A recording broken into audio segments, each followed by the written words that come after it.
Hello दोस्तों, जय हिंद, नमस्कार। और आज हम बात करने वाले हैं दोस्तों यूनाइटेड इंडिया इंश्योरेंस कंपनी में आई हुई वैकेंसी के बारे में। जी हाँ दोस्तों, आप यहाँ पे देख सकते हैं UIIC administrative officer scale 1 recruitment 2024। तो एडमिनिस्ट्रेटिव ऑफिसर का वैकेंसी है। और चलिए हम इसको स्टार्ट करते हैं। आप यहाँ पे भी देख सकते हैं इसका टोटल पोस्ट है दोस्तों 200 पोस्ट पर ये वैकेंसी निकाली हुई है। और आप यहाँ पे डेट भी देख सकते हैं 15 अक्टूबर 2024 10:02 में इसको अपडेट किया गया है। दोस्तों सबसे पहले हम इसमें ध्यान देते हैं इंपॉर्टेंट डेट्स पर ध्यान देना इसमें ज़रूरी है। एप्लीकेशन स्टार्ट हुआ दोस्तों 15 अक्टूबर से। जी हाँ दोस्तों, 15 तारीख से इसका एप्लीकेशन शुरू हो गया है अप्लाई होना। और जिसका लास्ट डेट है 5 नवंबर तक। इसका लास्ट डेट 5 नवंबर तक है। 5 नवंबर तक आप अप्लाई कर सकते हैं। पेमेंट का भी लास्ट डेट रखा गया है 5 नवंबर तक। एग्ज़ाम डेट भी दोस्तों फिक्स कर दिया गया है कि 14 दिसंबर को इसमें एग्ज़ाम हो जाएगा। जैसे कि आप देख सकते हैं 14 दिसंबर को इसमें एग्जाम डेट क्लियर कर दिया गया है। एडमिट कार्ड आपका 10 दिन पहले अवेलेबल हो जाएगा। अब बात करते हैं दोस्तों एप्लीकेशन फ़ी पर। तो एप्लीकेशन फ़ी की बात करें तो आप देख सकते हैं जनरल OBC EWS के लिए 1000 रुपये रखा गया दोस्तों, जो काफ़ी ज़्यादा है। 1000 रुपये इसमें रखा गया है जनरल OBC EWS पर। और वहीं ST SC की बात करें और PH की, तो इसमें इसके लिए केवल 250 रुपये रखा गया है। जो ST SC है और PH में जो आते हैं वो सिर्फ 250 पेमेंट करके इस फॉर्म को अप्लाई कर सकते हैं। और GST एक्स्ट्रा दोस्तों, GST एक्स्ट्रा लगेगा। दोस्तों अगर हम पेमेंट की बात करें तो आप किसी भी तरह से पेमेंट कर सकते हैं, जैसे debit card, credit card, net banking, जैसा कि हर फॉर्म में देता है अप्लाई करने के लिए।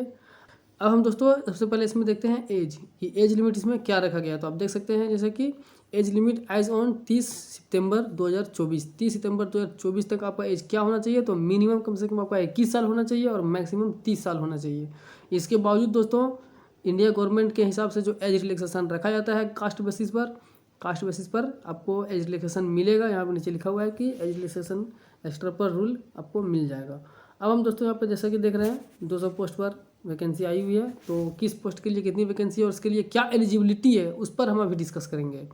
तो सबसे पहले देखते हैं पोस्ट नेम, जैसा कि एडमिनिस्ट्रेटिव ऑफिसर स्केल 1 जनरलिस्ट। दोस्तों ये एडमिनिस्ट्रेटिव ऑफिसर के लिए है, जनरलिस्ट के लिए। तो इसमें टोटल 100 पोस्ट रखा गया है। और इसके लिए क्वालिफिकेशन क्या होना चाहिए, तो सिर्फ और सिर्फ बैचलर डिग्री होनी चाहिए विद 60% मार्क्स। बैचलर डिग्री होनी चाहिए 60% मार्क्स के साथ। और वहीं बात करें ST SC की, तो उनको सिर्फ 55% होना चाहिए उनका चीज़ में, बैचलर डिग्री में। जो मतलब ग्रेजुएट जो है ST SC उनको 55% लाना कंपलसरी है। और जो जनरल OBC EWS उनके लिए 60%। अब यही बात करते हैं दोस्तों AO रिस्क मैनेजर के लिए। तो इसमें केवल 10 पोस्ट है। इसमें आपको देखिए bachelor of engineering, bachelor of technology, trade with minimum 60% marks. वहीं अगर हम बात करें STC के लिए तो 55%। और ME मतलब कि मास्टर ऑफ इंजीनियरिंग और मास्टर ऑफ टेक्नोलॉजी, इनके लिए भी ये वैकेंसी है। और चलिए आगे देखते हैं AO फाइनेंस एंड इन्वेस्टमेंट के लिए। तो इसमें 20 पोस्ट है। इसमें आपको बैचलर डिग्री होना चाहिए कॉमर्स में, मतलब आपको BCom होना कंपलसरी है, उसके साथ 60%। वहीं ST SC के लिए 55%। और MCom भी और CA भी आप किए हो तो चलेगा। और आगे देखते हैं दोस्तों AO ऑटोमोबाइल इंजीनियर के लिए। तो उसके लिए भी 20 पोस्ट रखा गया है। इसमें आपका देख सकते हैं बैचलर ऑफ इंजीनियरिंग और bachelor of technology in automobile engineering with 60%, ST SC के लिए 55%। और अगर मास्टर ऑफ इंजीनियरिंग या मास्टर ऑफ टेक्नोलॉजी अगर आपने किया ऑटोमोबाइल से तो वो भी बहुत बेहतर होगा। AO chemical engineers and mechatronics engineer के लिए, तो इसके लिए केवल 10 पोस्ट है। उसमें भी आपका बस सेम प्रोसेस होना चाहिए, लेकिन किस एरिया में होना चाहिए आपका, तो केमिकल इंजीनियरिंग में आपका 60% होना चाहिए। और जैसा कि आप देख रहे हैं सब में वैसे ही मांग रहा है। हम डाटा एनालिटिक्स की बात करते हैं तो इसमें 20 पोस्ट है। इसमें आपका बैचलर ऑफ इंजीनियरिंग और बैचलर ऑफ टेक्नोलॉजी होना चाहिए। किस चीज़ में, कंप्यूटर साइंस में आपका होना चाहिए। कंप्यूटर एप्लीकेशन जो भी ऊपर में हम देख रहे हैं CA, उसमें होना चाहिए। Graduate in statics, data science, सब चीज़ों में दोस्तों होना चाहिए। आप देख सकते हैं 60% और 55% का बात इसमें भी किया गया है। जैसे कि आप नीचे भी देख सकते हैं MCA, ME, MTech डिग्री भी से रिलेटेड होना चाहिए। आगे दोस्तों बात करते हैं लीगल के लिए। तो लीगल के लिए टोटल 20 पोस्ट रखा गया है। इसमें बैचलर डिग्री होना चाहिए लॉ में, मतलब अगर आपने लॉयर का कोर्स किया है, ग्रेजुएट किया है, लॉयर के कोर्स में अगर आपने ग्रेजुएशन कंप्लीट किया है तो आप इसके लिए अप्लाई कर सकते हैं। इसमें भी आप 60% और 55% का बात किया गया है। मास्टर डिग्री भी अगर आपने लॉ में किया है, LLB और LLM अगर आपने किया है तो आप इसको अप्लाई कर सकते हैं।